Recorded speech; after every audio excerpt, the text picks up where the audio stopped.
Армардақтағы ағайын, эфирде ауыл шаруашылығы саласындағы өзекті тақырыптарды талқылайтын бағдарлама.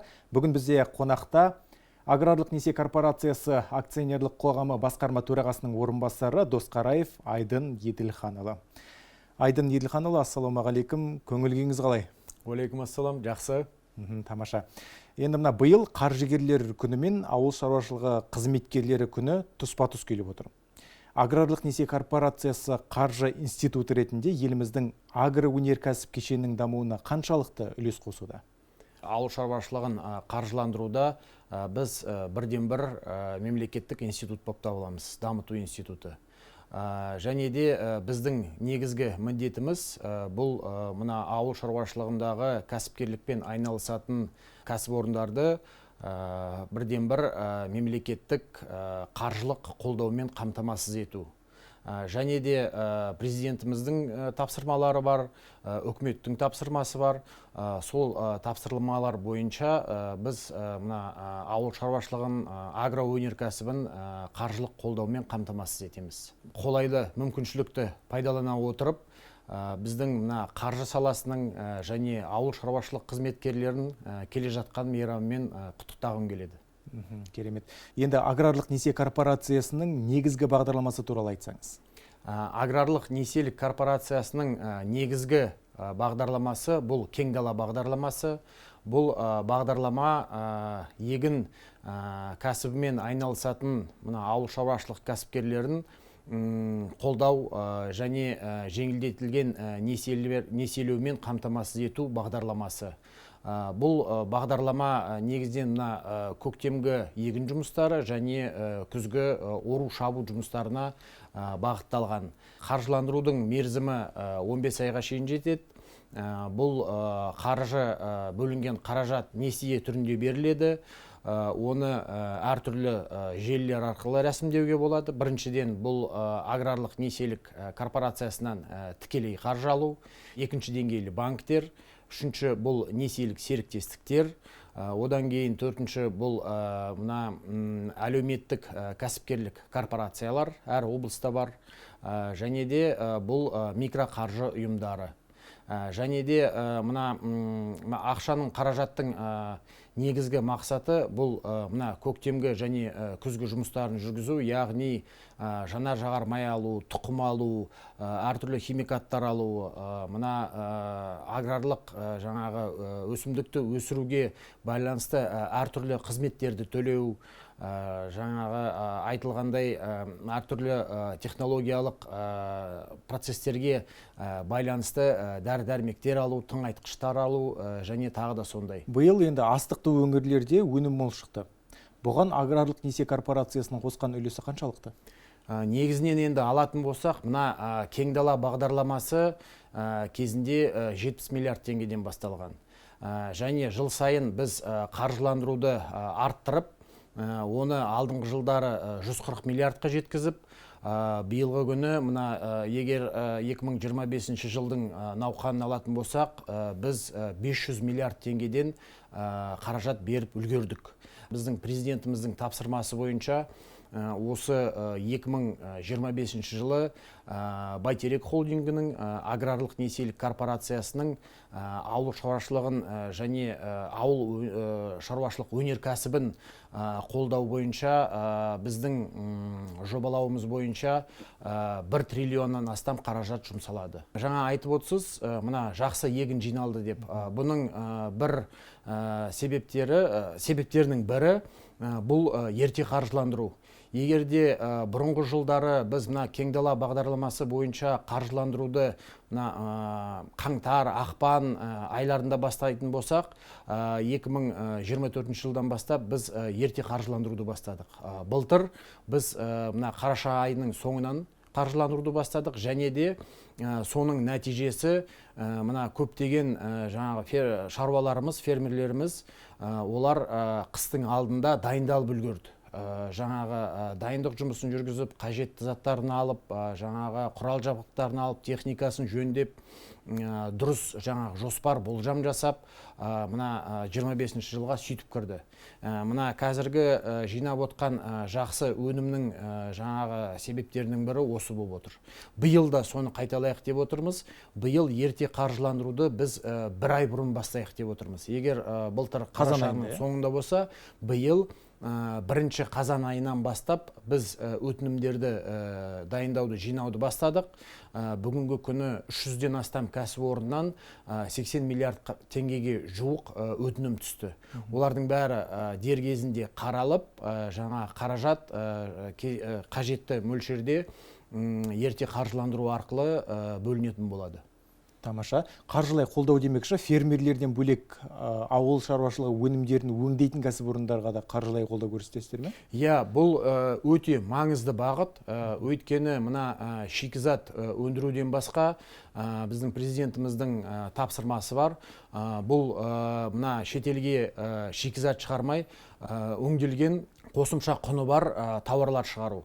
Сондықтан да былтыр 2024 жылы біз пилоттық режимде бастап, егер былтырғы жылы жалпы көлемі 20 миллиард теңгеден асатын қолдау көрсетсек, биылдың қазірдің өзінде біз ол жаңағы мөлшерді 3 есе артық орындап, бүгінгі күні 65 миллиард теңгеден астам қаражат беріп үлгердік. Және де енді бағана айтып кеткендей, мына қараша, желтоқсан айлары бар.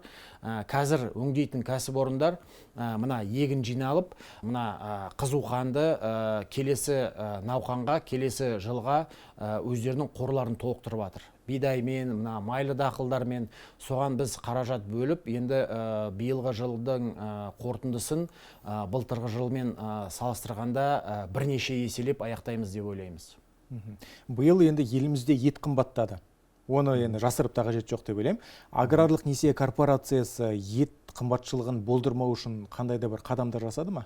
Иә, бұл жерде айта кету керек, мына ауыл шаруашылық министрлігі мен Бәйтерек холдингі, аграрлық несиелік корпорациясы, даму қоры өте үлкен жұмыс жүргізіп, мына тамыз айынан бастап пилоттық жаңағы дәрежеде мына мал бордақылау алаңдарына арналған айналым қаражатын толықтыру бойынша жаңа мемлекеттік бағдарлама қосылды.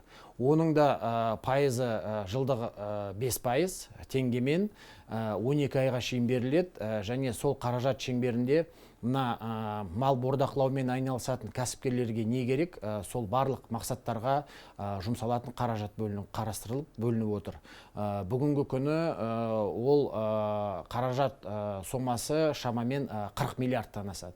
Және де келесі жылдары біз бұл бағдарламаларды жыл сайын қайталап, мына қаржылық көмекті жыл сайынғы қылып, жаңағы тұрақты қылайық деп отырмыз. Ал инвестициялық жобаларды қаржыландыру тетігі қалай іске асып жатыр? Инвестициялық орта мерзімді, ұзақ мерзімді жобаларды кәсіпкерлерден қабылдап жаңа қаржыландыру үшін бізде агробизнес 2.0 деген бағдарлама енгізілген болатын. Қазір осы 25 жылдың күзінде жүргізіліп отыр. Бұл бағдарлама бойынша мына егін шаруашылығы, мал шаруашылығы, құс шаруашылығы, балық шаруашылығы, оны өңдеумен байланысты шаруашылық, суару, сақтау, тасымалдау жаңағы мәселелермен байланысты барлық инвестициялық жобалар қарастырылып, қаржыландырылатын болады. Бұл жерде қаржыландырудың мерзімі 15 жылға шейін, пайыздық үстемесі 12,6% жылына, өткені бұл ұзақ мерзімді қаражат. Біз көріп отырмыз, егер қаражат жеткілікті болса, ауа райы қолайлы болса, жаңа технологияларды пайдаланатын болсақ, бізде егіншіліктен де өнім, мал шаруашылығынан да өнім артылады. Осының бәрін дұрыс, терең өңдеп, қосымша үстеме бағамен шетелге экспортқа сататын болсақ, біздің ауыл шаруашылығының және жалпылама экономиканың жағдайы едәуір жөнделетін, жақсаратын болады. Қазір мына технологияның дамыған сайын барлық салада автоматтандыру процестері енгізілуде. Осы тұста фермерлерге несие беру процестерін автоматтандыру жұмыстарын қалай жүзеге асырып жатсыздар? Қазіргі кездің үлкен жаңағы заманауи мәселелерінің бірі бұл цифрландыру, автоматтандыру мәселесі, және мына біз көрсететін қызметпен неғұрлым көп кәсіпкерлерді қамту мәселесі. Сондықтан да 23 жылдың соңынан біз мына аграрлық несиелік корпорациясының бүкіл процестерінің автоматтандыру жоспарын қабылдап, соны 24 жыл бойы дайындап, жаңағы тестілеу жүргізіп, тексеру жүргізіп, 25 жылдың бірінші жаңағы кварталынан бастап енгізуді бастадық. Бұл біздің жаңағы agrokredit.kz платформасында жүргізіледі. Қазір мысалға кез келген сұраным, өтінім, арыз, жаңағы несиеге деген құжаттарды өткізу бізде электрондық түрде қабылданады. Бірақ егерде енді қағаз жүзінде құжаттарды өткізем деген кәсіпкерлер болса, қағаз жүзінде де қабылдай береміз. Және де бірінші көктемге енгізгеніміз бұл мына микро және шағын кәсіпкерлерге арналған шешім болды. Микро және шағын кәсіпкерлерге арналған 20 миллион теңгеге шейінгі несиелерді алдымен соны автоматтандырдық, өйткені олар сан жағынан көп болды. Келесі бұл мына шағын және орта бизнеске арналған орта есеппен 10 күннен 30 күнге шейін рәсімделетін сәл күрделі несиелер болды. Жазда, маусым айында осы бағытты жаңағы мына өнеркәсіптік деңгейге енгізіп, тестілеу жүргізіп, жаңағы өтінімдерді қабылдай бастадық. Және де тамыз айында біз толыққанды барлық жобаларды, барлық өтінімдерді, барлық арыздарды электрондық түрде қарау платформасын толықтай іске қостық. Ол үшін біз 50-ге жуық мына мәлімет қорларынан 90-нан астам әртүрлі электрондық қызмет түрін енгіздік. Және де мысалы электронды түрде бағалау, электронды түрде мониторинг жүргізу, онлайн мына кепіл мүлікті қарау, берілген қаражаттың мысалы мал алынса, егін егілсе, жаңағы әртүрлі құрал жабдық алынса, соны онлайн тексеру тетіктерін, жаңағы қызметтерін енгізген болатынбыз. Сондықтан да енді менің ойымша осы 26-27 жылы мына біздің корпорациямыздың жұмысы толықтай автоматтандырылған, цифрландырылған болатын.